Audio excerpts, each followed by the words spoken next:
correspondió lo que es el capítulo 30, la regulación renal de potasio, calcio, fosfato, magnesio e integración de los mecanismos renales para el control del volumen sanguíneo y el volumen del líquido extracelular.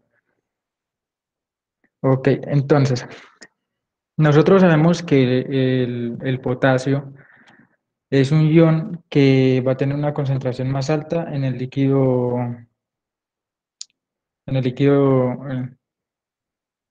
intracelular. eh, Teniendo una concentración de 140 miliequivalentes por litro y en comparación de lo que es el extracelular, que es muy bajo, que es de apenas de 4,2 miliequivalentes por litro. En condiciones fisiológicas, o sea, no patológicas, esta concentración puede subir o disminuir 0,3 miliequivalentes por litro. Pero cuando nosotros ya tenemos unos aumentos que están por encima de 3 o 4 miliequivalentes por litro, o sea, que queda con una concentración de 4, de 3,7 o de 7,2 o 8,2, esto ya puede conllevar como lo que son las arritmias cardíacas, el paro cardíaco y la fibrilación. Normalmente en los alimentos se puede contener una concentración de este ion entre el 50 y 200 miliequivalentes pues en la comida. ¿Qué pasa? Nosotros debemos de tener una homeostasis entre la excreción y la absorción, porque si nosotros si nosotros nos alimentamos, absorbemos este ion, y tenemos una eliminación deficiente, este ion se va a acumular en el líquido extracelular, causando lo que es una hiperpotasemia. Y otra cosa es que, independiente de la causa de que haya una pérdida de este ion en el líquido extracelular, podemos llevar a una hipopotasemia. Algo que pues busqué, y es que digamos esta hipopotasemia puede conllevar inclusive a lo que es el paro cardíaco. Ok, entonces, como dije, tiene que haber una homeostasis o un equilibrio entre la captación y la excreción. Esta excreción se puede dar de una forma renal, a través de la orina, o fecal, a través de las heces. La más importante aquí es la renal. Hay otra forma de regulación del ion que es la distribución del mismo en los compartimentos celulares, el extracelular y el intracelular. Y esta es la primera línea de defensa cuando nosotros tenemos un aumento o una disminución del ion. Por ejemplo, cuando nosotros tenemos una hiperpotasemia, o sea, un nivel elevado, lo que va a buscar la célula es tratar de disminuir esta concentración. ¿Y cómo lo hace? Coge este potasio que está extracelularmente y lo ingresa a su interior. Caso contrario, en una hipopotasemia, lo que haría es liberar potasio desde su interior al exterior. Listo. Entonces, la regulación de la distribución interna del potasio, en condiciones no patológicas, la ingesta de un alimento, como ya lo había dicho, aumenta la concentración extracelular del potasio y posteriormente ingresa a la célula para poder ser llevado a los riñones para su excreción. Qué pena, ¿alguien me puede confirmar si me están escuchando? Sí, sí, se te escucha. Sí, se escucha.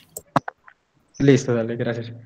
Entonces, en el caso de la insulina, ok, entonces nosotros sabemos que la insulina se produce en el hígado, en el páncreas, eh, exactamente en los islotes de Langerhans, en las células beta pancreáticas. Ok, entonces se forma la insulina y lo que hace es aumentar la captación ¿de qué? De glucosa.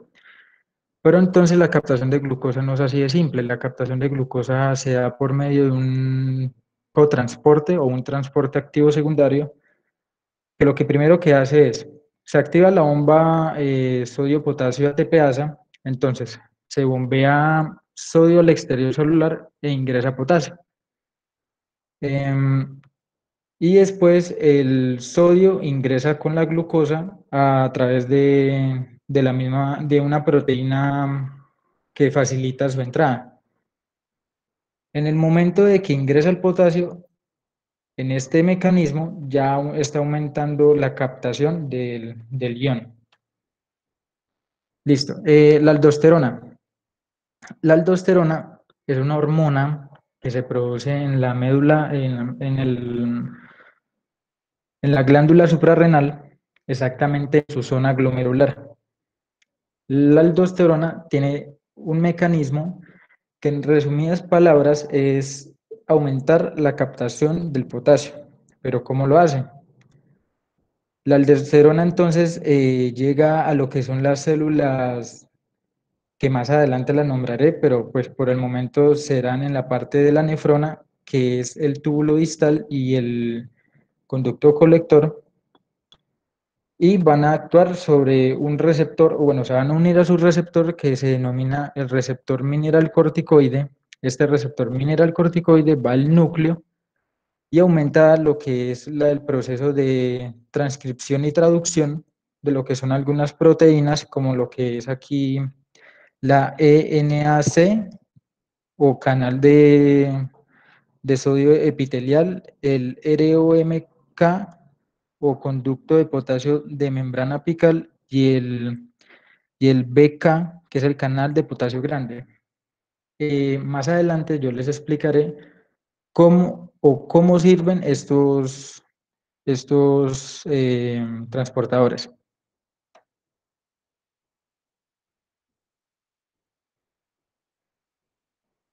Listo.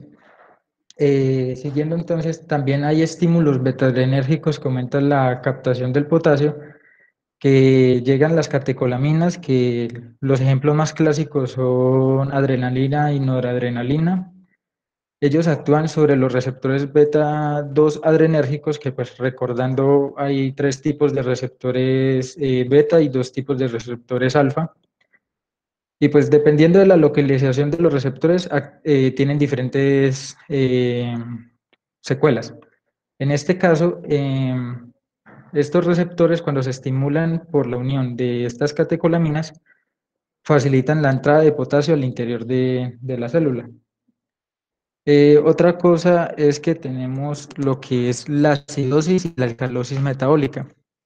La acidosis, pues ya sabemos, una disminución del pH, y la alcalosis es antes un aumento. La acidosis lo que nos provoca es la salida de potasio de potasio a la célula. En cambio, la alcalosis lo que hace es disminuir la concentración de potasio extracelular. O sea, de afuera hacia adentro. Va, listo. En la lisis celular, como en diapositivas anteriores nos habían dicho que, digamos, el caso de una célula infectada o una anemia o cualquier cosa que, digamos, la célula no esté bien, sino que tenga una función deficiente o una morfología atípica, se va a romper. Y el potasio, ¿dónde hay más potasio? ¿Adentro o afuera? Entonces, adentro. Cuando se rompe, entonces dicho potasio simplemente se libera. Ok, en el ejercicio extenuante. Entonces, nosotros tenemos que estamos haciendo ejercicio, ¿no? Entonces, el músculo estriado esquelético y, bueno, el estriado tanto esquelético como cardíaco van a tener una actividad prolongada. Y pues ya por los mecanismos que ya sabemos de la contracción muscular, sabemos que hay una bomba sodio-potasio que actúa aquí. Entonces, como ya dije, la bomba sodio-potasio, ¿qué hace? Saca potasio. Por ende, después este potasio, la célula lo va a tomar como un aumento de esta concentración del ion, va a aumentar su secreción y por ende entonces va a haber una hipopotasemia leve. Esto es normal, normalmente pasa siempre que nosotros terminamos de hacer ejercicio. Pero entonces la complicación se da cuando un paciente es primero hipertenso y segundo tiene una deficiencia de insulina. Ha de destacar que no todo paciente que tenga deficiencia de insulina querramos decir que es diabético, porque pues, como ya ha dicho la profesora, digamos en el caso de una pancreatitis, se puede activar la tripsinógeno a tripsina y pues acá se pueden hacer un análisis de las células del páncreas. Y pues ahí están las células beta pancreáticas. Bueno, a lo que quiero llegar es que esto puede conllevar a una hipopotasemia intensa y esto conlleva la toxicidad cardíaca. Listo. Ok, otros factores son la osmolaridad alta y la osmolaridad baja. La osmolaridad, para no hacerlo tan complicado, es simplemente la cantidad de solutos que hay en determinado volumen. Entonces, si tenemos mucho soluto en el líquido extracelular, el agua va a difundir hacia el líquido, pues hacia el líquido extracelular. ¿Qué va a pasar con la célula? Se va a deshidratar. Cuando ella se deshidrata, lo que pasa es que el calcio va a tratar, o bueno, entra tratando como de mantener un equilibrio, pero eh, al final este potasio va a terminar antes saliendo aún más. Entonces la célula va a quedar en un estado de cremación, o sea, deshidratada y aparte de eso con una concentración de iones desequilibrada. En el caso de la osmolaridad baja, va a entrar agua, la célula se hincha, o sea, va a quedar en estado de turgencia, el potasio va a salir y en respuesta a esto, después la concentración de potasio extracelular va a entrar y al final vamos a tener una célula turgente y lo mismo con una concentración de este ion desequilibrado. Ok, entonces, tenemos también lo que es la excreción de potasio renal, que esto es la suma de tres factores. El primero es la filtración del potasio, que la filtración del potasio es la cantidad de potasio filtrado, que es por pues, la filtración glomerular por la concentración extracelular. Normalmente, un paciente filtra potasio en una concentración de 756 equivalentes por día. Y esto es constante, ¿por qué? Bueno, normal, sí, siempre es constante en estados no patológicos. Es constante porque hay mecanismos autorregulatorios de la filtración glomerular, que ya se han hablado antes, y mecanismos de regulación de la concentración de potasio, que ya un poquito más adelante ya se las nombro. Otro es la reabsorción tubular, que también como para hacerlo un poquito sencillo, diré que es del paso de la orina a la sangre. Y la secreción tubular es ya al final donde pasa de sangre a orina. Ok, entonces en esta gráfica podemos ver lo que había dicho, que normalmente se hace una filtración glomerular de 756 mil equivalentes por día. Después entonces se da una reabsorción en lo que es el túbulo proximal del 65%. Posteriormente, en lo que es el segmento grueso de la porción ascendente del asa de Henle, se da una reabsorción del 25 al 30%. Aquí en la gráfica lo tenemos con una reabsorción media del 27%. Y aquí quiero señalar algo donde dice 8% y 4%, que corresponde a lo que es la porción final del conducto, del túbulo distal y el conducto colector, eh, que es que en estas dos partes se puede hacer una reabsorción o una secreción, dependiendo de las concentraciones de este ion en el organismo. Entonces, esto se lleva a cabo por medio de unas células específicas que son las células principales que se ubican en estas dos partes de la nefrona, que pues ahí ya les dije sus funciones. Y también hay otro tipo de células que son las células intercaladas que se encargan de una reabsorción y secreción también de neta de potasio. Bueno, en el caso de que una persona tenga una ingesta de 10 mil equivalentes mm, por día o menor a esta, puede conllevar a una hipopotasemia grave. ¿Por qué? Porque si nosotros, como dijimos, primero en el glomérulo se da la filtración glomerular, después se da una reabsorción, se da reabsorción y al final secreción. Al final nosotros siempre vamos a tener una concentración del ion que se va a secretar. ¿Y qué pasa? La parte que se queda, la concentración que se queda, no va a ser suficiente para las necesidades metabólicas del organismo. Por ende, entonces esto es grave. Listo. Acá entonces les voy a explicar cómo funciona la secreción del potasio de las células principales. Conlleva solo dos pasos y es muy sencillo. El primero es la activación de una bomba sodio-potasio ATPasa que está en la membrana vasolateral, o sea, en el lado de la sangre, coloquialmente, como para hacer sencilla la explicación, que entonces se activa, lo que hace es sacar sodio, entra potasio. Como entonces acá hay un cambio de voltaje en la célula, o sea, se despolariza, lo que hace la célula es tratar de pues, volver a su voltaje original. Y lo que hace es que por medio del transportador ENAC o canal de sodio epitelial, permite la difusión facilitada de sodio desde la orina a la célula. Bueno, se me olvidó decirles, qué pena. Este lado corresponde a la membrana luminal, el lado derecho. ¿Listo?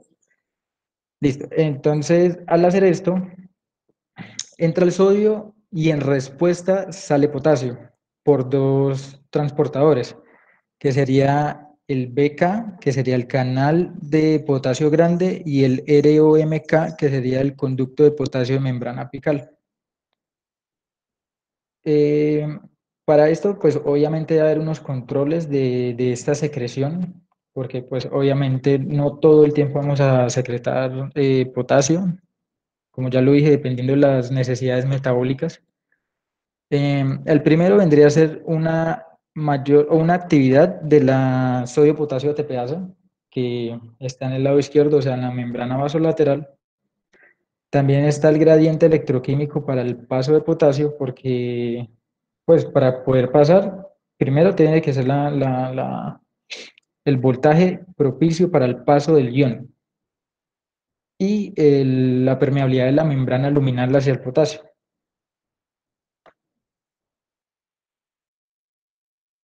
Ok, entonces,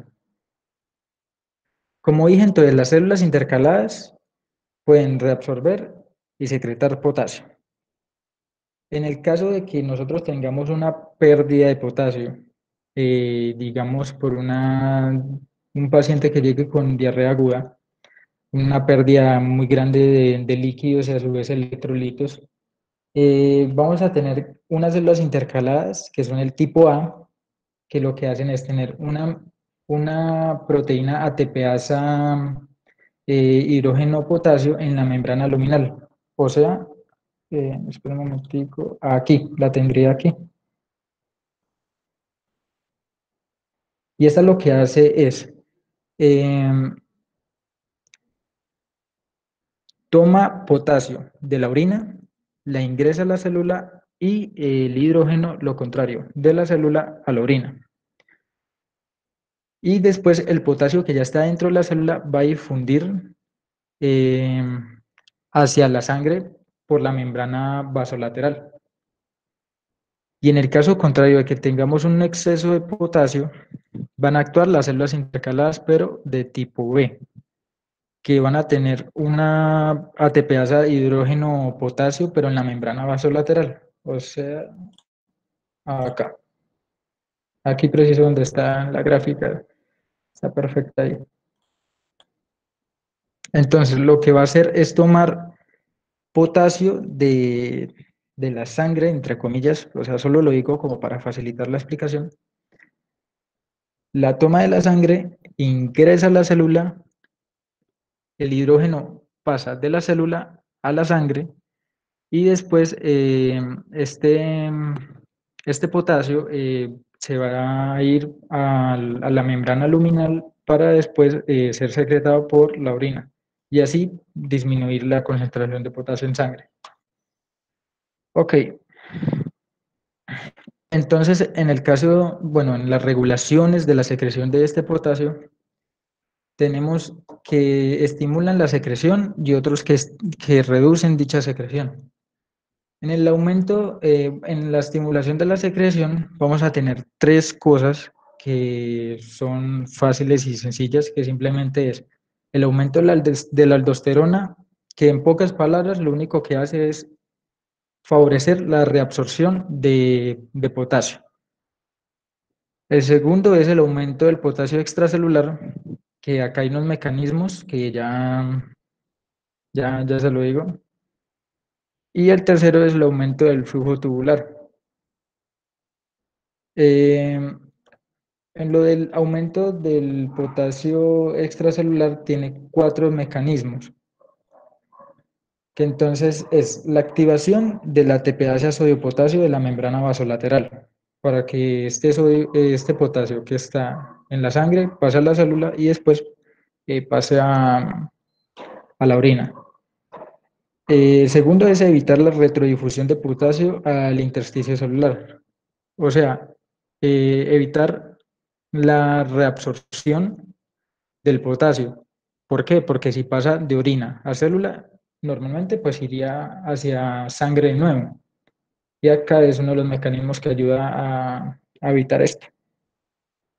Y el tercero es el aumento de la transcripción y traducción de estos canales de potasio que ya les dije, que pues se los repito por si algo, porque no falta, digamos, el ROMK o conducto de potasio de membrana apical, el BK, el canal de potasio grande, que estos son los principales. Y el aumento de la aldosterona, que pues ya es algo redundante, pero que hace mayor absorción de potasio. Y otra cosa, otro mecanismo de regulación es que el aumento de hidrógeno lo que hace es reducir la secreción. ¿Y cómo? ¿Cómo lo hace? Si nosotros tenemos un aumento de hidrógeno, vamos a tener una acidosis. Esta acidosis, en respuesta, el organismo lo que quiere hacer es aumentar el pH para que no esté pues, en un entorno tan ácido. ¿Qué pasa? El objetivo en sí es que sacar hidrógenos. Entonces actuarían lo que son las células intercaladas del tipo A, porque como ya lo había dicho, tenemos las proteínas ATPasas hidrógeno potasio en la membrana luminal, o sea, aquí en este lado. Entonces, lo que haría es un intercambio de potasio hacia el interior y de hidrógeno hacia el exterior. Y este sería también un mecanismo de regulación. ¿Listo?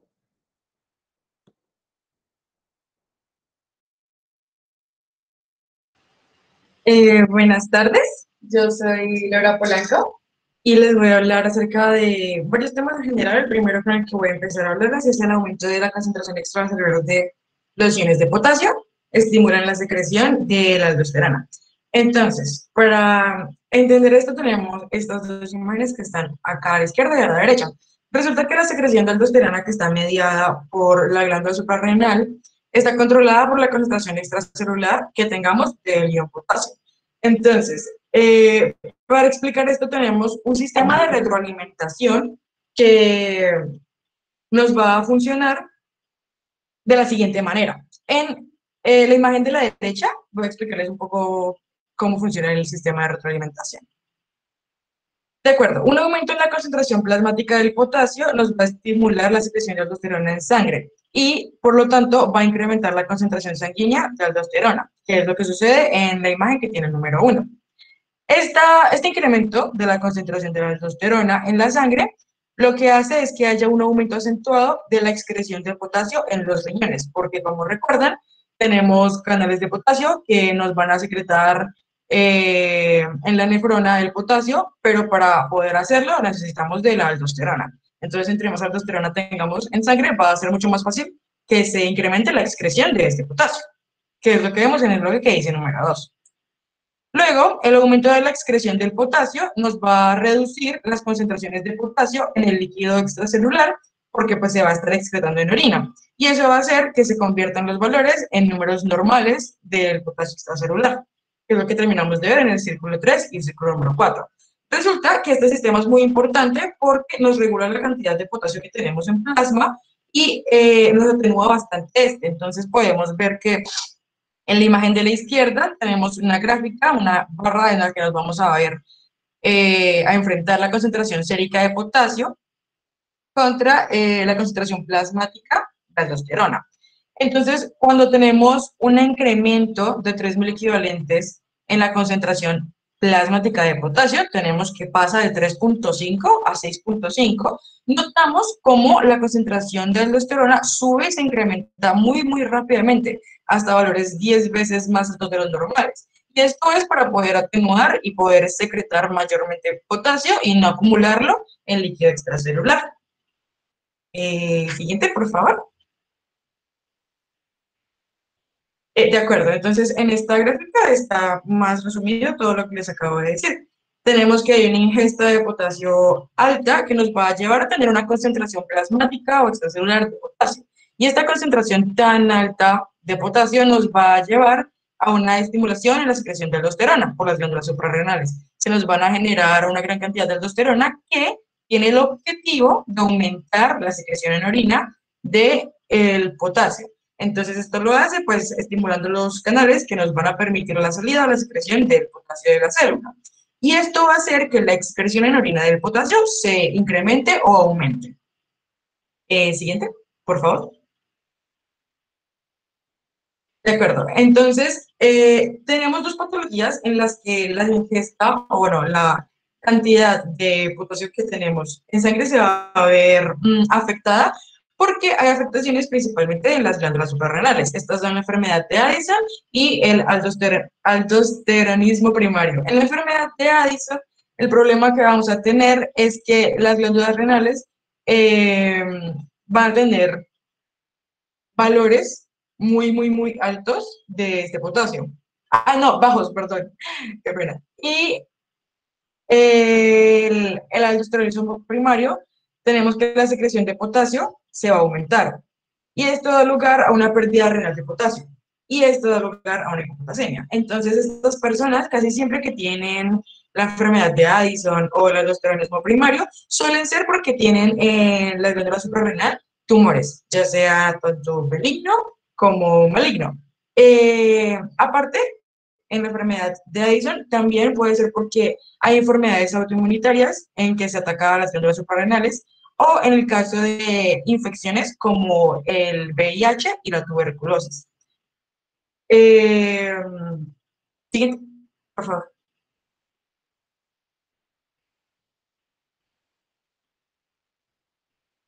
Okay. De acuerdo, entonces para entender cómo funciona este sistema de retroalimentación se llevó a cabo un experimento. En este experimento, que se realizó en perritos, ellos fueron los sujetos de prueba, se midió la ingestión de potasio. Esta se aumentó casi 7 veces en estos perros. Entonces les daban alimentos con muchísimo potasio y habían dos tipos de sujetos de prueba. Los primeros eran los que tenían condiciones normales con su glándula suprarrenal y por ende tenían una liberación de aldosterona completamente normal. Pero los otros sujetos de prueba tenían un bloqueo del sistema de retroalimentación de la aldosterona porque a ellos se les extirpó las glándulas suprarrenales. Y esto pues hacía que no pudieran secretar por sí mismos la aldosterona como normalmente. Pero a ellos se les administraba por infusiones dosis de aldosterona que equivalían a las concentraciones normales de aldosterona en sangre. Entonces, nosotros sabemos que con este sistema de retroalimentación, lo que pasa es que cuando hay una ingesta muy elevada de potasio, la aldosterona pasa de su nivel normal hasta 10 veces mayor, como les expliqué ahorita, y eso hace que pues, pueda contrarrestar el exceso de potasio en sangre o en plasma. Mientras que los segundos sujetos de prueba, a estos perritos les mantuvieron en niveles basales esta aldosterona. Entonces, ¿qué pasó? Cuando empezaron a consumir un alimento que tenía 7 veces más potasio de lo que su dieta normalmente lo sugería, se dieron cuenta de que en los perros que estaban normales y no tenían ninguna afección, el sistema de retroalimentación de aldosterona con potasio era capaz de amortiguar el exceso de potasio que había en plasma. Entonces notamos en la tabla que la ingesta de potasio la incrementaron de 30 a 210 mil equivalentes al día, pero la concentración plasmática de potasio pasó de 4.2 a 4.3 más o menos mil equivalentes por día en estos sujetos, porque el sistema de aldosterona fue capaz de complementarse y pues evitar que hubiese una hiperpotasemia. Mientras que en los sujetos a los que les mantuvieron los niveles basales normales de aldosterona, que no tenían glándula suprarrenal, también le agregaron de 30 hasta 210, o sea, se fue el incremento de 1000 equivalentes por día en la ingesta de potasio. Y aquí vemos en la línea azul el pico tan grande que pega de 3.8 a casi 4.8 mil equivalentes por día de potasio en sangre. Esto significa que ellos tenían una aldosterona muy insuficiente, porque era un nivel basal de aldosterona, y no fue capaz de contrarrestar la cantidad de potasio que tenían ellos en sangre, porque pues nunca fue capaz de producirse el hasta 10 veces más de aldosterona que se necesita cuando hay una ingesta alta de potasio, que llevan a cabo las glándulas suprarrenales que ellos no tenían. Entonces, en las conclusiones de este experimento fue que el sistema de retroalimentación de la aldosterona funciona normalmente cuando la concentración de potasio está controlada de forma precisa, a pesar de grandes cambios en la ingesta de potasio. Pero el control de la concentración de potasio se deteriora mucho cuando se bloquea este sistema de retroalimentación, que fue lo que pues, pudieron ellos evaluar. Siguiente, por favor. De acuerdo. Entonces, ahora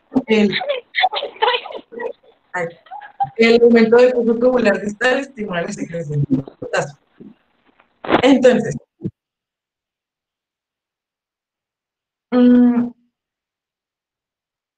de acuerdo. Resulta que cuando se secreta potasio en el líquido tubular, la concentración luminal del potasio aumenta porque pues está secretándose ya, ¿cierto?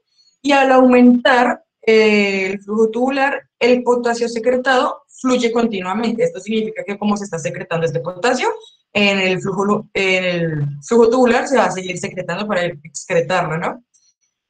Y esto va a hacer que el aumento de la concentración tubular de potasio vaya a minimizarse gracias a la secreción neta de potasio que aumenta. Esto significa que cuando cuando estamos secretando el potasio, este va a salir de la célula y va a llegar al flujo tubular. Cuando tenemos altas cantidades de potasio, el flujo tubular, su velocidad se va a aumentar para que haya una secreción más rápida de este potasio. Y esto va a hacer que esa secreción neta de potasio que está aumentada disminuya la concentración tubular de potasio que teníamos, porque la estamos excretando rápidamente. Ahora, una velocidad del flujo tubular alta también incrementa el número de canales de conductancia alta en la membrana luminal.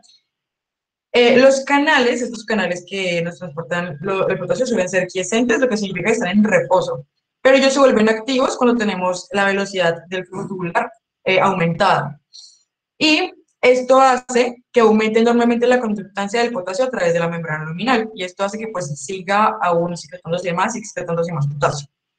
Aquí tenemos otra gráfica en la que podemos ver una comparación de la secreción de potasio con el flujo tubular. Resulta que cuando nosotros tenemos una dieta alta en potasio, el flujo tubular va a aumentar su velocidad para poder hacer una secreción alta igualmente de este potasio. Pero cuando tenemos una dieta normal de potasio o baja en potasio, la secreción de potasio va a ser mucho más pequeña. Siguiente, por favor. De acuerdo. Entonces ahora tenemos el control de la excreción renal del calcio y las concentraciones extracelular del ion calcio. Como en otras sustancias del organismo, la ingestión del calcio debe equilibrarse con la pérdida neta del calcio a largo plazo. A diferencia de otros iones, como el sodio y el cloro, una gran parte de este calcio se excreta a través de las heces. Entonces, la ingestión habitual de calcio en una dieta es de más o menos 1000 miligramos al día. Y en las heces se excretan más o menos unos 900 miligramos al día de estos 1000 que ingerimos. Incluso a veces pueden ser más porque también vamos a tener excreción de calcio por medio del intestino, entonces eso puede incluso aumentar la cantidad y deja de ser 900 y puede ser mayor. De acuerdo. Cuando tenemos una hipocalcemia, vamos a tener una tetania hipocalcémica y esto se va a dar pues debido a que va a haber una sobreexcitación de la sinapsis neuronal con la placa neuromuscular y va a hacer que exista pues la tetania, que nosotros la conocemos ya gracias a clases anteriores como unos espasmos desordenados que vamos a notar en el paciente. El aumento de la concentración de calcio que vamos a conocer como hipercalcemia nos puede provocar arritmias cardíacas y esto debido a que pues vamos a tener que nuestras células van a tener una inhibición y van a ser menos excitables, por decirlo así. Y esto nos va a producir pues, que hayan arritmias cardíacas. Alrededor del 50% de todo el calcio plasmático, que equivale a 5000 equivalentes por litro, está en forma ionizada. El resto de este calcio está unido a las proteínas plasmáticas, que es alrededor del 40%. O está formando complejos en forma no ionizada con aniones como el fosfato y el citrato, que es el otro 10% y que más adelante vamos a entender. En la acidosis se une menos calcio a las proteínas plasmáticas, versus en la alcalosis, que se une una mayor cantidad de calcio en las proteínas plasmáticas.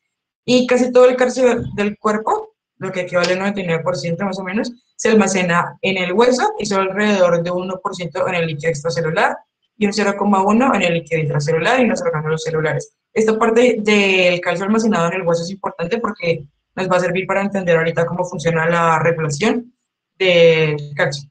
Por favor, ¿puedes seguir?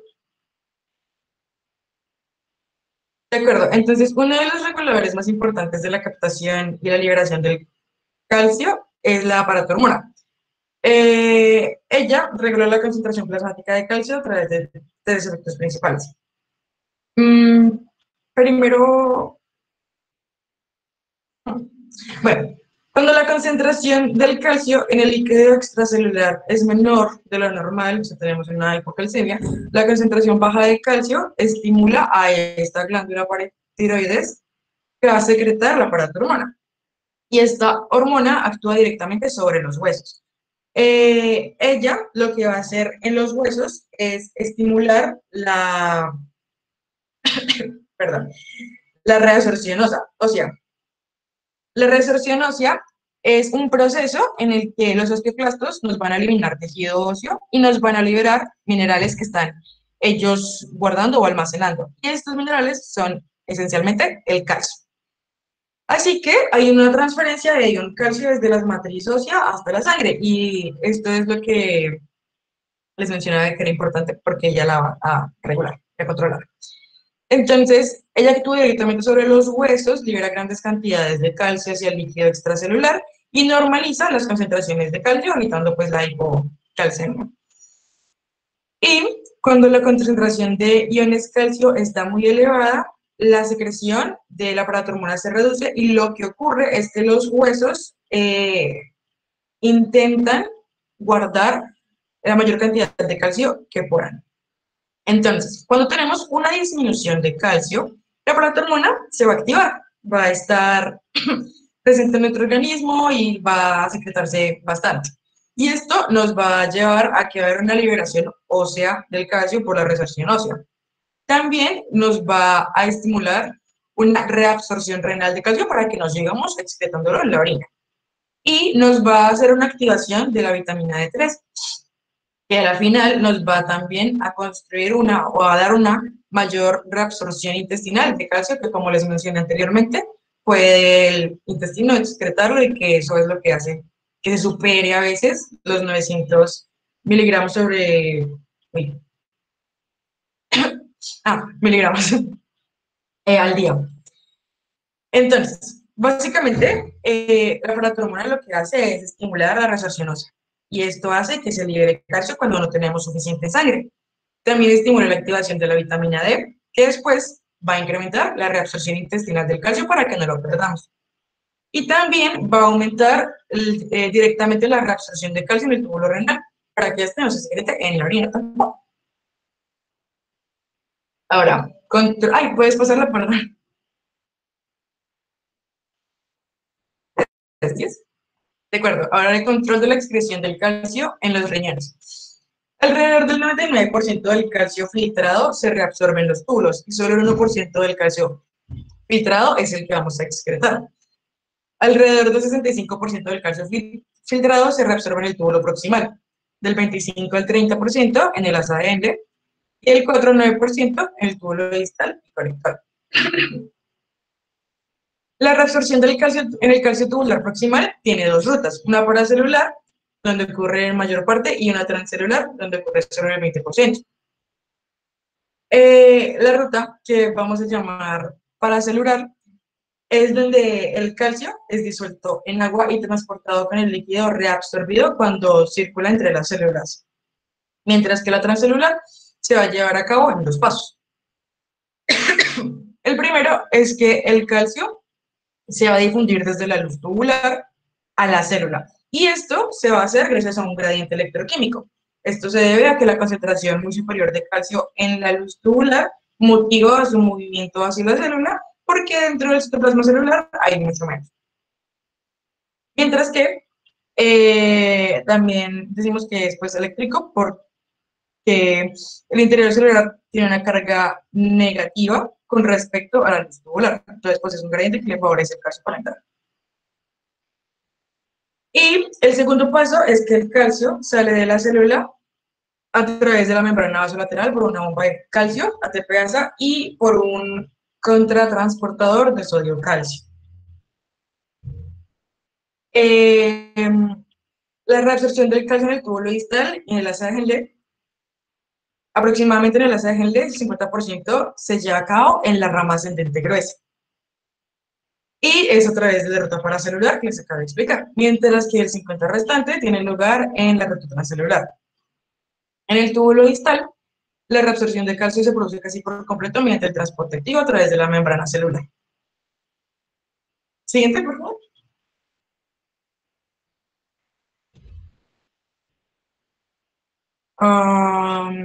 De acuerdo. Entonces, en esta imagen básicamente está representado lo que les acabo de explicar de la reabsorción del calcio. Entonces, tenemos en la luz celular el transporte paracelular y el transporte transcelular, ¿cierto? Entonces, en el transporte paracelular es el primero que podemos ver. Tenemos en la luz tubular los iones de calcio y tenemos agua. Entonces, cuando el agua va a pasar a través de las células, esta arrastra consigo el calcio. Y en la ruta transcelular, lo que tenemos es un gradiente de favor electroquímico. Entonces, en este gradiente, la concentración de calcio va a ser superior en la luz tubular y por eso va a poder pasar fácilmente hacia la célula. Cuando ya entra a la célula, en el segundo paso, es que va a tener un contratransportador de sodio-calcio que le va a permitir llegar al extracelular. Entonces, esas son las dos rutas que usa el calcio para reabsorberse en la nefrona. Ahora tenemos unos factores que regulan la reabsorción del calcio tubular. Como yo les había mencionado, uno de los principales controladores de el calcio que tenemos es la paratormona. También en casos de expansión del volumen extracelular o aumento de la presión arterial, se produce una reducción en la reabsorción del calcio, porque ellos reducen la reabsorción proximal de agua y de sodio, y esto hace que pues, no funcione el contratransportador ni la vía paracelular. Y en consecuencia, pues hay un aumento de la excreción urinaria de calcio, porque este no se reabsorbe. Un aumento del fosfato plasmático estimula la paratormona, que aumenta la reabsorción de calcio en los túbulos renales, reduciendo por tanto su excreción. La acidosis metabólica estimula la reabsorción de calcio y la alcalosis metabólica la inhibe. En la tabla que tenemos abajo vamos a encontrar unos factores que pueden aumentar o inhibir la excreción del calcio. A la izquierda tenemos los factores que inhiben la excreción del calcio y a la derecha los factores que aumentan la excreción del calcio. Con respecto a la hormona paratiroidea, cuando tenemos altas cantidades de ella, va a inhibir la excreción de calcio, cuando tenemos bajas cantidades de ella, va a aumentar la excreción de calcio. El volumen del líquido extracelular, cuando tenemos poco, va a inhibir la excreción del calcio, y cuando tenemos harto, la va a aumentar. La presión arterial, cuando tenemos poco, inhibe la excreción, cuando tenemos harto, aumenta la excreción. El fosfato plasmático. Cuando tenemos harto, inhibe la excreción, cuando tenemos poco, aumenta la excreción. Y la acidosis metabólica, que estimula la reabsorción de calcio, y la alcalosis, que la inhibe. Ellos alteran pues la excreción renal del calcio. Siguiente, por favor. Gracias.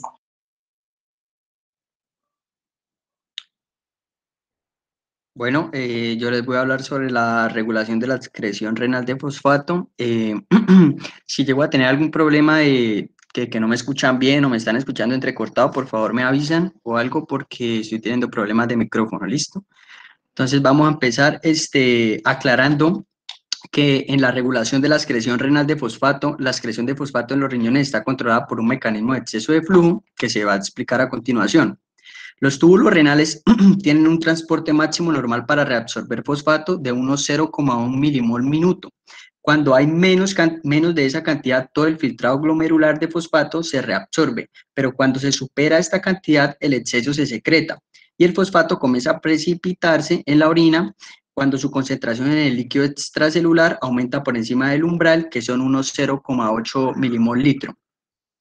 La mayoría de las personas consumen alimentos ricos en fosfato, como los lácteos, la carne, y pues entonces la concentración de fosfato suele mantenerse por encima de 1 milimol litro, un valor para el cual hay una excreción continua de fosfato en la orina. Aproximadamente el 10% del fosfato filtrado es excretado en la orina. El túbulo proximal reabsorbe normalmente el 75 al 80%, el túbulo distal va a absorber el 10% y en cantidades muy pequeñas se reabsorben el asa Henle en los túbulos colectores y en los conductos colectores. Es importante tener en cuenta la reabsorción del fosfato, ¿no? En el túbulo proximal, la reabsorción de fosfato tiene lugar a través de la ruta transcelular, que ya la explicó mi compañera previamente, por un cotransportador de sodio-fosfato y sale de ella a través de la membrana vasolateral. Entonces, una dieta pobre en fosfato puede aumentar al máximo la reabsorción de fosfato y reducir la tendencia a eliminar en la orina. La paratormona, producida por la glándula paratiroides, regula de igual manera los niveles de fosfato mediante dos mecanismos. El primer mecanismo de la paratormona es que favorece la resorción ósea.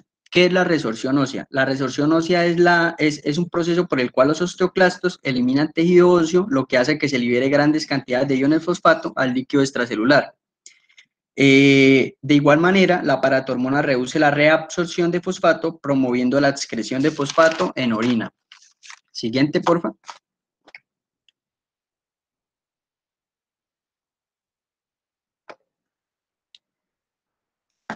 Bueno, más de la mitad vamos a hablar entonces del control de la excreción renal del magnesio y de la concentración extracelular del ion magnesio. Más de la mitad del magnesio del organismo se almacena en los huesos. El resto reside dentro de las células y solo menos del 1% está en el líquido extracelular. La concentración plasmática de magnesio es de unos 1.8 mil equivalentes litro, pero estos más de la mitad está unido a proteínas plasmáticas. La concentración ionizada de magnesio representa el 0.8 mil equivalentes litros y la ingestión diaria de magnesio es de 250 a 300 miligramos día. La mitad de ella se reabsorbe en el tubo digestivo y pues los riñones excretan alrededor de 125 o 150 de estos 300 miligramos día que se ha reabsorbido previamente en el tubo digestivo, pues para mantener el equilibrio, como lo mencionaban previamente, entre la ingestión y la excreción, ¿no? La reabsorción del magnesio estaba principalmente con el 65% en el asa de Henle. El túbulo proximal reabsorbe el 25% y menos del 5% en el túbulo distal y colector. Entonces, existen unos mecanismos que aumentan la excreción del magnesio y pues estos mecanismos son el aumento en la concentración de magnesio en el líquido extracelular, la expansión del volumen extracelular y el aumento en la concentración de calcio en el líquido extracelular. La concentración de calcio va a ser un factor determinante, ¿no? Para que esto se dé, ¿no? Los mecanismos renales para el control del líquido extracelular está dado sobre todo por el equilibrio entre la ingestión y la excreción de agua y sales, como lo mencionaba previamente. Por tanto, esta regulación de volumen extracelular está a cargo de los riñones. Existe un factor determinante y es el cloruro de sodio en el líquido extracelular, ya que los cambios en el cloruro de sodio inducen alteraciones en el volumen extracelular. Siguiente. Bueno, para mantener la vida, una persona debe excretar la cantidad de sodio ingerida a largo plazo. Incluso en patologías renales existen unos mecanismos de compensación para restaurar este equilibrio. En las alteraciones renales graves, cuando las compensaciones intrarrenales se han agotado, se deben iniciar ajustes sistémicos como los cambios en la presión arterial, que a largo plazo pueden ser claramente perjudiciales, pero son justamente necesarios, ya vamos a ver por qué. Un deterioro grave renal puede conducir a un aumento en la presión arterial, lo que normalizaría la excreción de sodio, pero a largo plazo la presión alta puede conllevar lesiones en vasos sanguíneos, corazón y otros órganos. Estas compensaciones claramente son necesarias porque un desequilibrio entre la ingestión y la excreción de líquido y electrolitos conduciría a un colapso cardiovascular evidente, ¿no? Siguiente. Bueno, la excreción de sodio se controla alterando la filtración glomerular a la reabsorción tubular de sodio. Las variables que influyen directamente en la excreción renal es la filtración glomerular y la reabsorción tubular. Eso está claro desde que vimos el primer capítulo. Estas dos son las variables más importantes para generar un cambio en la excreción renal. Entonces, recordando que la filtración glomerular normalmente, fisiológicamente normal, es 180 litros día, la reabsorción tubular es 178.5 litros día y la excreción de orina es 1.5 litros día. Por ejemplo, en base a la fórmula que tienen de base en sus pantallas, un aumento de la filtración glomerular del 5% o ya sea 189 litros día, considerando que la reabsorción tubular se mantenga constante, aumentaría la excreción urinaria hasta 9 litros día, lo que provocaría cambios catastróficos en los volúmenes de líquidos corporales. De forma similar, los cambios pequeños en la reabsorción tubular, sin ajustes compensatorios de la filtración glomerular, darían lugar a cambios de manera análoga catastróficos en el volumen de la orina y en la excreción de sodio, ¿no? Siguiente. Bueno, los trastornos en la filtración glomerular y la reabsorción tubular que generan cambios en la excreción de orina se minimizan por los diversos mecanismos de amortiguación. Hay unos mecanismos de amortiguación básicos que son los que ustedes están viendo en sus pantallas, y estos son el aumento de la reabsorción tubular de gran parte del cloruro de sodio extrafiltrado y la retroalimentación de la mácula densa. Recordemos que está en un hipotético caso o de un posible aumento en la filtración glomerular por una vasodilatación renal, este mecanismo de retroalimentación de la mácula densa va a generar una vasoconstricción arteriolar aferente, ¿no? Esto es de clases previas, pero es importante tenerlo claro, ¿no? Para disminuir como tal la filtración glomerular y estabilizar esos niveles ante una llegada ante la captación de niveles muy elevados de cloruro de sodio. Importante aclarar que ninguno de estos mecanismos consigue normalizar perfectamente el transporte del cloruro de sodio. los cambios en la filtración glomerular o en la reabsorción tubular, por lo que cambios en la presión arterial, como lo mencionaba ahora, o cambios diversos en hormonas finalmente normalizan estas variables, o sea que es necesario cambios sistémicos. Siguiente. Acá ya vamos a hablar, ya vamos a entrar más en contexto sobre estos cambios sistémicos que sí pueden regular de una manera adecuada estos niveles, ¿no? Entonces, siguiendo con el hilo de estos mecanismos más poderosos para mantener el equilibrio del sodio y el líquido y para controlar el volumen sanguíneo, de igual forma el volumen extracelular, está el efecto de la presión arterial sobre la excreción de sodio y de agua, que se denomina natriuresis por presión y diuresis por presión. ¿Qué es la diuresis por presión? Entonces, la diuresis por presión se refiere al efecto del aumento de la presión arterial que incrementa la excreción del volumen urinario. La natriuresis por presión se refiere al aumento de la excreción de sodio que se produce cuando se eleva la presión arterial. En la siguiente gráfica se entrará aún más en contexto sobre estos mecanismos en la línea azul. Observamos, pues en la línea azul observamos que un aumento de la presión arterial de 30 a 50 milímetros de mercurio provoca un aumento 3 veces de la excreción urinaria. En la línea roja se observa que un incremento crónico en la presión arterial entre 80 y 100 milímetros de mercurio, la eficacia de la natriuresis a estas presiones es tremendamente alta, por eso se nota la inmediata elevación de la recta, ¿no? Este último mecanismo suprime la liberación de renina y por tanto se reduce la formación de angiotensina 2 y de aldosterona. Recordando anteriores clases, la disminución de angiotensina 2 y aldosterona se traduce en la reducción de la reabsorción tubular de sodio, ¿no? Siguiente. Bueno, vamos a hablar entonces, este cuadro que están viendo en sus pantallas como que reduce prácticamente todo lo visto en las clases de una manera como más a grandes rasgos, pero es muy importante tenerlo claro.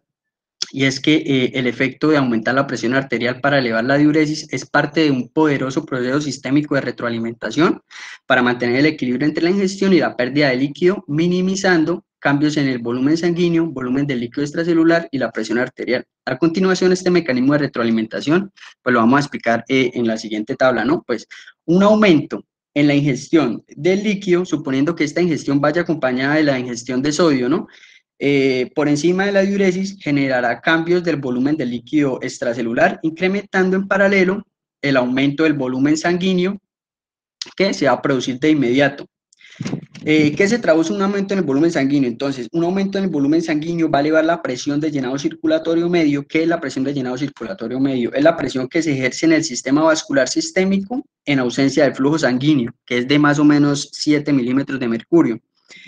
Entonces, el aumento del llenado circulatorio medio eleva el gradiente de presión para el retorno venoso. Al aumentar el retorno venoso, aumentará el gasto cardíaco, como lo vimos en clases previas en cardiovascular, ¿no? Y pues un aumento del gasto cardíaco eleva la presión arterial, por lo que se traduce en un aumento de la diuresis por presión. De igual forma, la natriuresis por presión, a diferencia que esta última, la natriuresis necesita menos presión que la diuresis. Finalmente, el aumento en la excreción del líquido equilibra el aumento en la ingestión y evita una mayor acumulación. En una secuencia totalmente opuesta, es decir, por una ingestión baja de líquidos, el volumen sanguíneo y el volumen extracelular tienden a disminuir, lo que se traduce en una baja presión arterial con un gran descenso en la diuresis. Por tanto, también allí entrarían unos mecanismos de la liberación de renina, la angiotensina 2, que aumentaría la reabsorción tubular, también generaría una vasoconstricción eferente para disminuir como tal ese flujo y que haya más concentración y no se pierdan tantos solutos, ¿no? No se pierda tanta agua. Siguiente.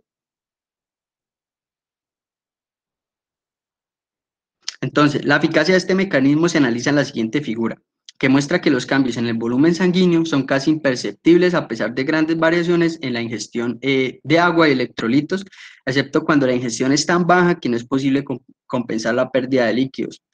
Los mecanismos de control operan siempre que se produzca una pérdida de sangre por una hemorragia, en este caso un descenso de la presión arterial junto con factores nerviosos y hormonales, ya sea renina, ¿sí? Favorecen la retención de líquido en los riñones. Siguiente.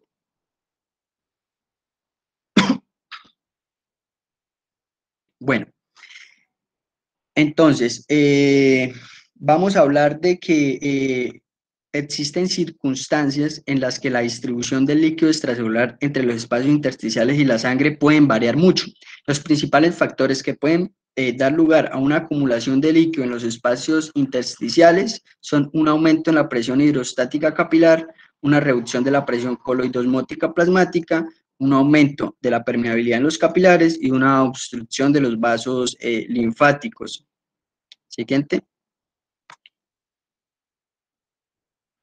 Bueno, entonces, en la siguiente figura, y en relación a lo que hablábamos en la diapositiva inmediatamente anterior, muestra la distribución normal de los líquidos intersticiales, el sistema vascular y la distribución que se produce en el estado de edema. Cuando se acumulan pequeñas cantidades de líquido en la sangre como resultado de una ingestión excesiva, alrededor del 20 o 30% de este líquido permanece en sangre, aumentando el volumen sanguíneo, y el resto pues, se va a distribuir en los espacios intersticiales. Cuando el volumen del líquido extracelular aumenta más del 30 o el 50% por encima de lo normal, casi todo el líquido va a los espacios intersticiales y poco permanece en la sangre, lo que va a aumentar la presión del líquido intersticial. Entonces los espacios intersticiales se hacen más distendibles y por ende se vierten grandes cantidades de líquido a los tejidos sin elevar la presión mucho más. A esto se le denomina un factor de seguridad frente al edema, ¿no? Pero de igual manera, de este modo, los espacios intersticiales van a actuar como un reservorio de rebosamiento, así lo refería el libro, para el exceso de líquido, aumentando el volumen de 10 a 30 litros. Esta situación, pues, claramente va a provocar un edema, pero también va a actuar como una importante válvula de seguridad, ¿no? Siguiente. Bueno, los riñones poseen una gran inervación simpática que puede alterar la excreción renal de sodio y agua, así mismo como la regulación del líquido extracelular.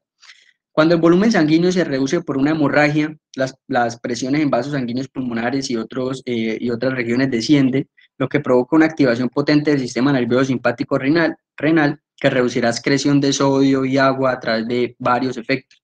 Vasoconstricción de las arterias renales, que reducen la filtración glomerular, ya les expliqué esto ahora. Como segundo es un aumento en la reabsorción de sodio y agua. La tercera es una estimulación en la liberación de renina y formación de angiotensina 2 y de aldosterona, que va a favorecer la reabsorción tubular. Si la reducción del volumen sanguíneo es muy alta, los vasoreceptores localizados pues, en el seno carotidio y el callado aórtico captan esta disminución y estimulan la actividad del sistema nervioso simpático. Ya está ahí. Hola, buenas tardes, ¿me escuchan? Sí, Listo. Entonces les voy a hablar sobre la función de la angiotensina 2 en el control de la excreción renal. La angiotensina 2 es uno de los controladores más poderosos en el organismo de la excreción de sodio. Este también es importante en la retención o reabsorción renal de agua y sodio. Entonces, cuando hay una ingestión de sodio elevado, se va a reducir la secreción de renina, lo que da lugar a una menor formación de la angiotensina 2, reduciéndose la reabsorción tubular y aumentando la excreción. Y cuando hay una ingestión de sodio que es menor, esto será mayor la secreción de renina y mayor la síntesis de angiotensina 2. Será mayor la reabsorción de sodio y agua y va a ser menor la excreción renal de sodio y agua. Nos dicen que solo son necesarios cambios leves en la presión arterial para aumentar la excreción de sodio cuando la ingestión es alta. Entonces, en algunas personas, un aumento de la ingestión de sodio aumenta solo unos pocos milímetros de mercurio de la presión, mientras que en otras personas que no pueden inhibir la formación de angiotensina 2, como respuesta al exceso de sodio, podría elevar la presión hasta 50 milímetros de mercurio.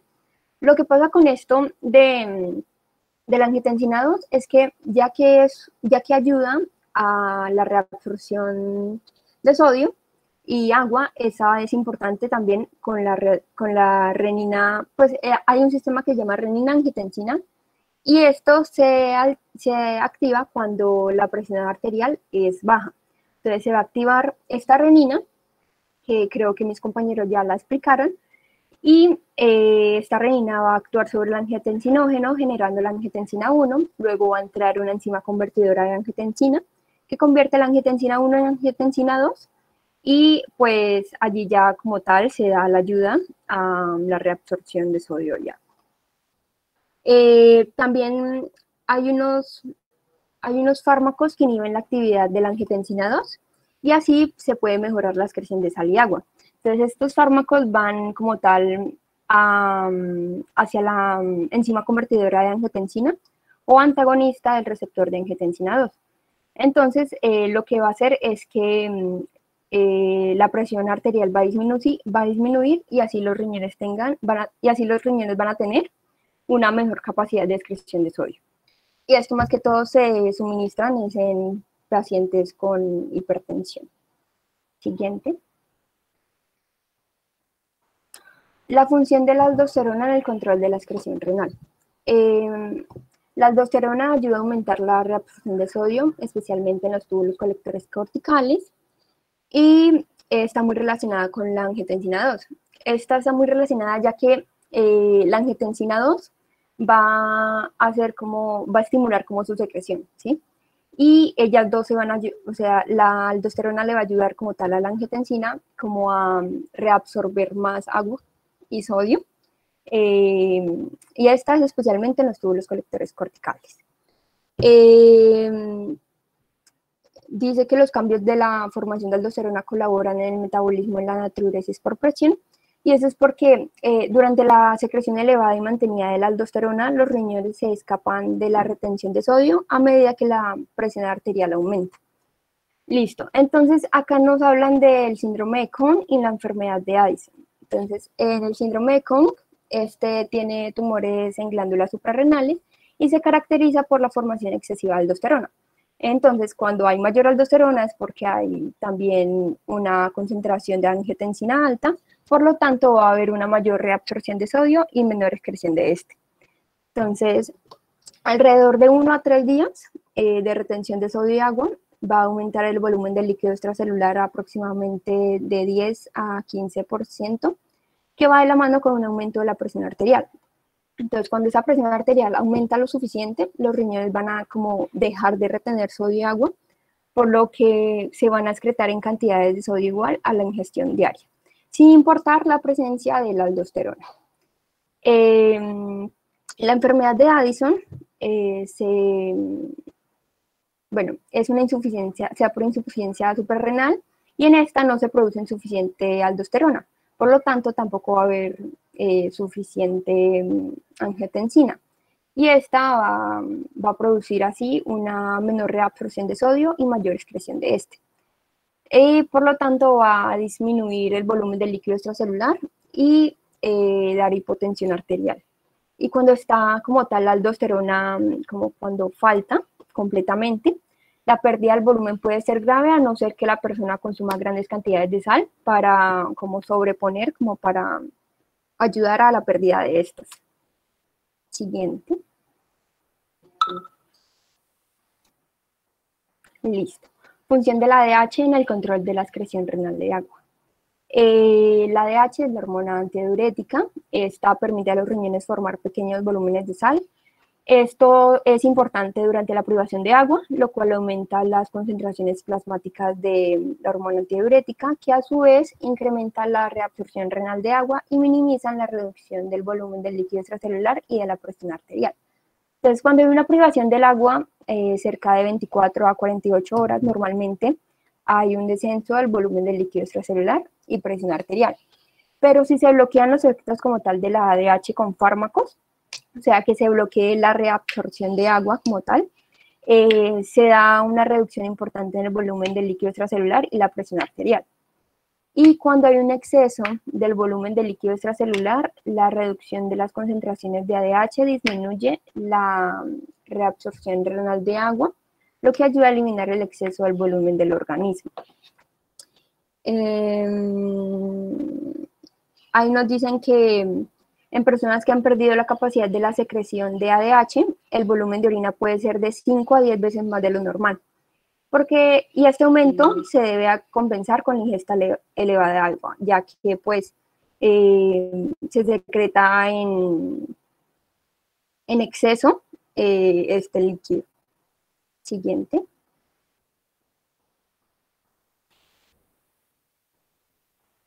Función del péptido natriurético auricular en el control de la excreción renal. Entonces, este péptido natriurético auricular va a ser liberado por las fibras musculares auriculares cardíacas y esta liberación se da por el estiramiento de las aurículas, que puede provocar un exceso del volumen. Esto reduce la reabsorción de sodio y agua. El péptido natriurético auricular reduce la reabsorción de sodio y agua. Y cuando este se libera, él va a entrar a la circulación, luego va a ir a los riñones, donde causa pequeños incrementos de la filtración glomerular y reducciones en la absorción de sodio en los conductos colectores, aumentando así la secreción de sal y agua, ayudando a compensar el excesivo volumen sanguíneo. Y cuando hay una producción excesiva de este péptido natriurético auricular, o incluso falta completamente, dice que no se provocan cambios importantes en el volumen sanguíneo. ¿Por qué pasa eso? Porque los efectos que pueden superar, los efectos se pueden superar con pequeños cambios de la presión arterial, por medio de la natriuresis por presión, como lo dijo mi compañero Edgar. Siguiente.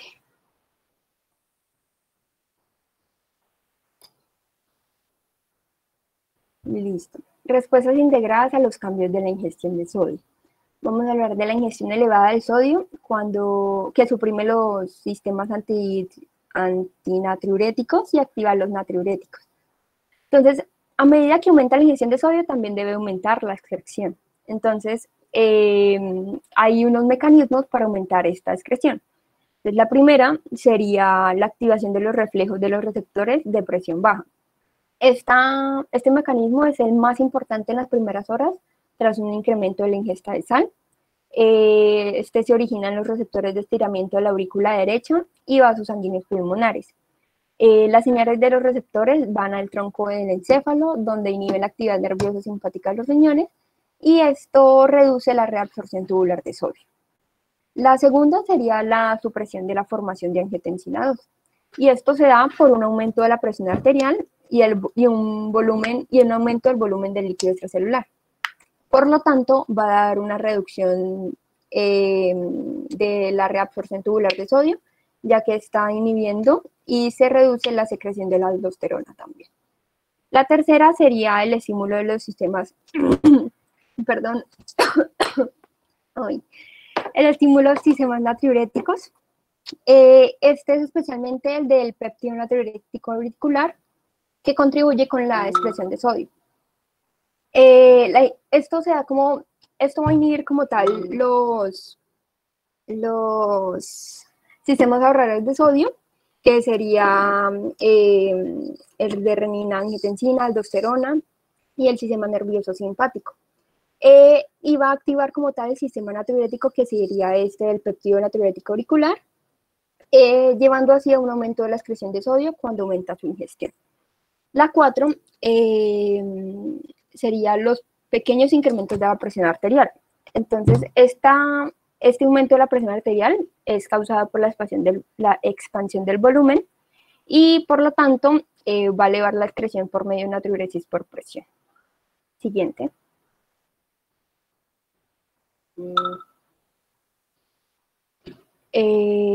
Ok. Los trastornos que dan lugar a aumentos grandes de volumen sanguíneo y del volumen del líquido extracelular. Entonces, primero, el aumento del volumen sanguíneo y del volumen del líquido extracelular debido a cardiopatía. En personas con insuficiencia cardíaca, el volumen sanguíneo aumenta aproximadamente de 15 a 20% y el volumen del líquido extracelular aumenta hasta 200% o más. Entonces, la insuficiencia cardíaca reduce el gasto cardíaco, lo que va a reducir también la presión arterial. Y esto, cuando se reduce la presión arterial, se van a activar los sistemas ahorradores de sodio, como la renina, angiotensina, aldosterona y el nervio simpático. Y el sistema nervioso simpático. La baja presión arterial hace que los riñones retengan la sal y el agua, y si la insuficiencia no es muy grave, el aumento del volumen sanguíneo normaliza la presión arterial, gasto cardíaco y excreción de sodio, aunque queda un aumento del volumen sanguíneo y del líquido extracelular para que el corazón debilitado bombee adecuadamente. Y si la insuficiencia cardíaca es muy grave, la presión arterial no es capaz de aumentar lo suficiente para normalizar la diuresis, que la diuresis sería la excreción del volumen de la orina, y por lo tanto los riñones siguen reteniendo volumen hasta que la persona fallece por edema. Y como segundo tenemos el aumento del volumen sanguíneo causado por el incremento de la capacidad de la circulación.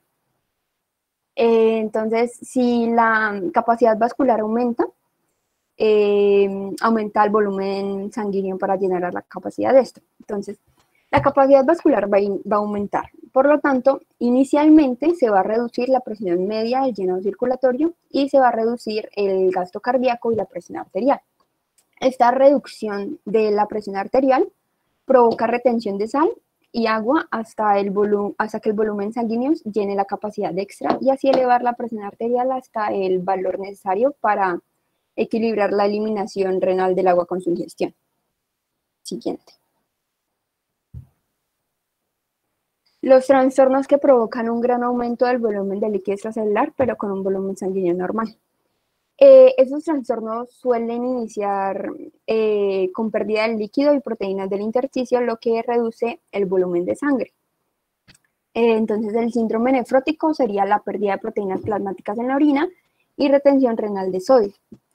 El síndrome nefrótico dicen que es una de las causas más importantes de edema, donde los capilares glomerulares pierden gran cantidad de proteínas al filtrado y la orina por una mayor capilaridad y permeabilidad glomerular. La pérdida de proteínas es alrededor de 30 a 50 gramos de proteínas plasmáticas y se excretan en la orina al día. Por lo que a menor concentración plasmática de proteína, menor será la presión coloidosmótica en plasma. Y esto hace que se filtren grandes cantidades de líquido en diversos tejidos, provocando edema y reduciendo el volumen del plasma. La retención renal de sodio en este síndrome se da a través de varios mecanismos, por la salida de proteínas y líquido de plasma hacia el líquido intersticial, incluyendo los sistemas ahorradores de sodio. Entonces, si se sigue liberando líquido a los tejidos, ya que la concentración de proteínas plasmáticas se diluye cada vez debido a la gran retención del sodio y agua. Entonces, el resultado neto sería que la retención renal masiva del líquido, el resultado neto sería una retención renal masiva del líquido hasta aparecer el edema extracelular. Y el tratamiento para esto es la restauración de proteínas plasmáticas. Y la cirrosis hepática sería la menor síntesis hepática de proteínas plasmáticas y retención renal. Esta menor síntesis de proteínas plasmáticas se da por la destrucción de los hepatocitos, que conlleva a una menor capacidad del hígado a sintetizar proteínas. También se acompaña con grandes cantidades de tejido fibroso en la estructura hepática, lo que va a impedir una gran cantidad de el flujo de sangre portal a través del hígado. Y este bloqueo va a hacer que la presión capilar aumente a través del lecho vascular portal, lo que conlleva una fuga de líquido y proteínas a la cavidad peritoneal. Esta fuga de líquido y proteínas a la cavidad peritoneal también se le puede llamar ascitis. Y los riñones van a continuar reteniendo sal y agua hasta que el volumen plasmático y la presión arterial se normalice. Siguiente.